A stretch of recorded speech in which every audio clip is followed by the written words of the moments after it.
Marcus Aurelius once said, "You have power over your mind, not outside events. Realize this, and you will find strength." Do you often feel trapped by a mind cluttered with noise, weighed down by indecision, or frozen by the endless spiral of overthinking? It's a feeling we all know too well, endlessly replaying conversations, imagining countless outcomes, and entangling ourselves in a web of what-ifs. But what if we could break free? What if we could stop overthinking in its tracks and regain clarity and peace of mind? Today, we'll explore 10 Stoic strategies to conquer overthinking, practical tools rooted in ancient wisdom, yet timeless in their relevance. If you're ready to break the cycle and take control of your mental space, be sure to subscribe and hit the notification bell for more wisdom like this. Let's dive in. 1. Visualize overthinking as an external force. Overthinking often sneaks in like an uninvited guest, starting with a whisper before it takes over your mind. Marcus Aurelius reminds us, the happiness of your life depends upon the quality of your thoughts. When faced with an onslaught of intrusive thoughts, instead of wrestling with them, try to see them as external forces. Imagine these thoughts as clouds passing across the sky or as leaves drifting down a river. They're temporary, fleeting, and not inherently part of you. For example, when you find yourself worrying about an upcoming presentation, don't dwell on the fear. Visualize that worry as a bubble floating away. This mental detachment creates a gap between your true self and your thoughts, helping you reclaim mental space and clarity. 2. Refocus your energy on the present. Picture overthinking as having too many tabs open in your mind, each one demanding your attention. Seneca offers a solution. True happiness is to enjoy the present without anxious dependence upon the future. The present moment is your anchor. Ground yourself by engaging in simple, focused tasks. Organize your workspace, savor a cup of tea, or take a mindful walk in nature. These actions might seem small, but they shift your focus from spiraling thoughts to something tangible. A practical tip: try the 5-4-3-2-1 grounding technique. Identify 5 things you can see, 4 you can touch, 3 you can hear, 2 you can smell, and 1 you can taste. This exercise roots you in the moment and calms your mind. 3. Embrace impermanence and let go. We often overthink because we cling to the past or dread the future. Epictetus advises, "He who fears death will never do anything worthy of a man who is alive." Everything in life is fleeting. This includes your thoughts. Just as no storm lasts forever, neither does the mental chaos of overthinking. Imagine your worries as sand slipping through your fingers. Instead of grasping tightly, let the grains fall away. Practice this by journaling your concerns. Write them down, read them once, and then physically tear up or discard the paper. The act of letting go is powerful and symbolic, fostering a sense of mental freedom. 4. Create a worry period. Do you find yourself worrying throughout the day? No matter what you're doing, Epictetus offers a timeless reminder. If you want to improve, be content to be thought foolish and stupid. This Stoic principle encourages discipline and structure. Even with our worries, set aside 20 minutes daily as your designated worry period. During this time, write down everything troubling you, work issues, personal dilemmas, or future uncertainties. Analyze what's actionable and let go of what isn't. Once the timer ends, commit to leaving those worries behind for the rest of the day. By containing your worries, you reduce their grip on your thoughts. 5. Break down overwhelming thoughts into actionable steps. Overthinking often feels like carrying a heavy boulder on your shoulders. Marcus Aurelius offers a profound insight. The impediment to action advances action. What stands in the way becomes the way. Instead of fixating on the enormity of a problem, focus on what you can do right now. For instance, if you're worried about a big project, break it down into small, manageable tasks. Write an outline, create a checklist, or start with just 15 minutes of focused work. Remember, each small action creates momentum, transforming overwhelming challenges into achievable milestones. 6. Shift your perspective to gratitude. A common root of overthinking is focusing on what we lack. Seneca advises, True happiness is to enjoy the present without anxious dependence upon the future. Gratitude is a powerful antidote to mental chaos. Each day, take a moment to list 3 things you're grateful for. They don't have to be grand. A kind word from a friend, a good meal, or even the sunshine on your face can suffice. Gratitude shifts your focus from what's wrong to what's right. This mental pivot silences unnecessary worries and fosters a sense of abundance. 7. Focus on effort, not outcome. Overthinking thrives when we obsess over results. Epictetus reminds us, don't explain your philosophy, embody it. Instead of worrying about whether something will succeed, direct your energy toward the effort itself. If you're studying for an exam, concentrate on learning rather than the final grade. If you're applying for a job, focus on crafting a strong application rather than the outcome. This mindset frees you from the burden of overthinking about things you can't control and allows you to channel your energy effectively. 8. Practice voluntary discomfort. Overthinking often stems from a fear of discomfort or uncertainty. Marcus Aurelius teaches, the art of living is more like wrestling than dancing. By intentionally facing small challenges, you build resilience. Try taking cold showers, skipping your usual comforts, or embracing silence for a few hours. These acts train your mind to adapt to discomfort, reducing its tendency to overthink when faced with challenges. 9. Reflect on the transience of life.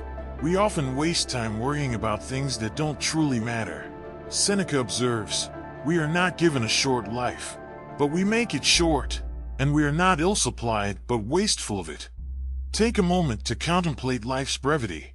Ask yourself, will this matter in a year, 5 years, at the end of my life? Often, the worries that consume us pale in comparison to what truly matters. This perspective helps you focus on what's meaningful, cutting through the noise of overthinking.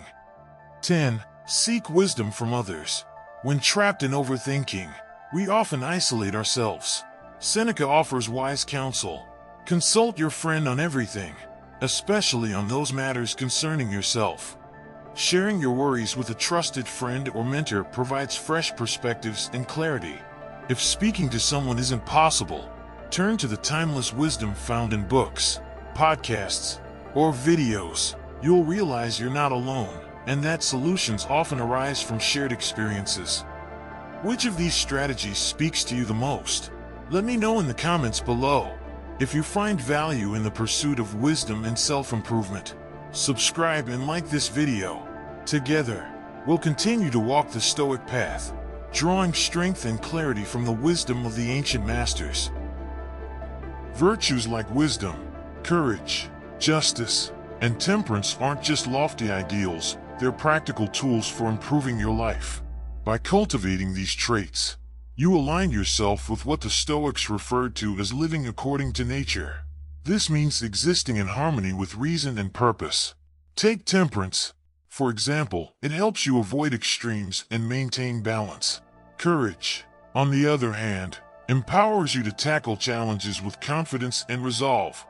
Self-improvement in Stoicism also emphasizes how your growth can serve others.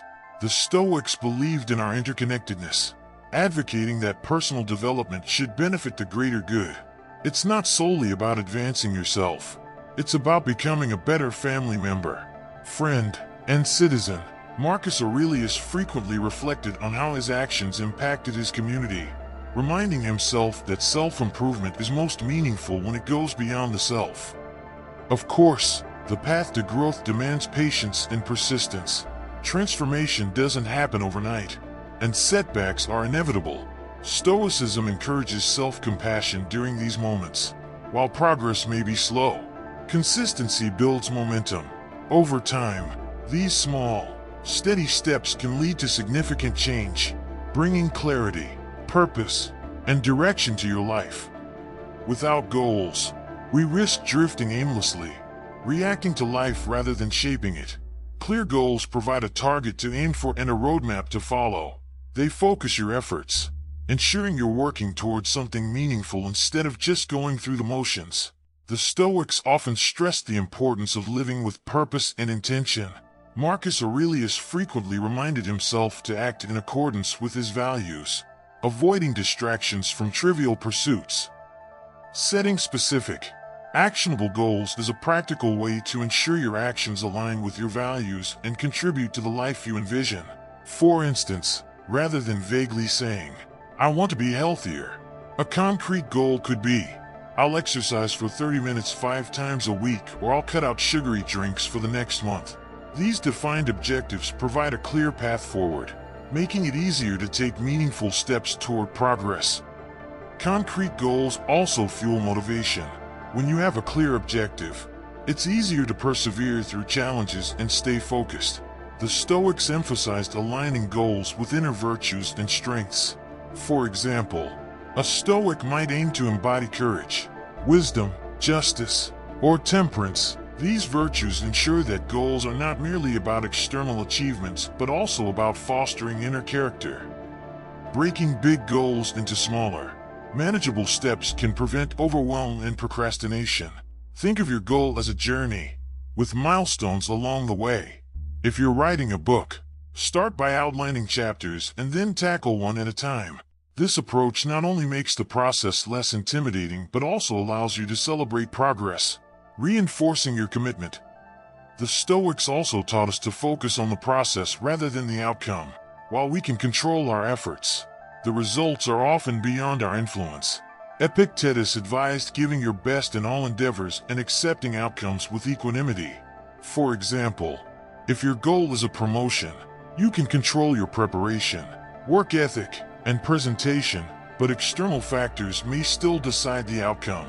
By focusing on what you can control, you maintain inner peace regardless of the result.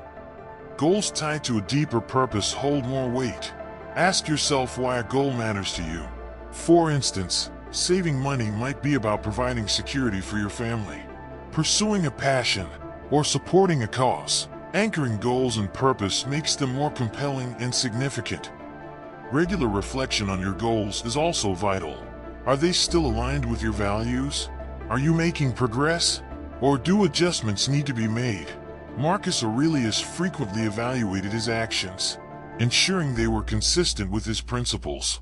This practice helps us stay on track and make meaningful adjustments as needed. Setting goals isn't just about personal advancement. It's about contributing to the greater good. The Stoics believed in living harmoniously within the community. For instance, a goal to improve communication skills could enhance your relationships, while a commitment to volunteer regularly could positively impact others. At the core of a meaningful life lies the principle of contribution, recognizing that we're here not only to serve ourselves, but to add value to others and the world.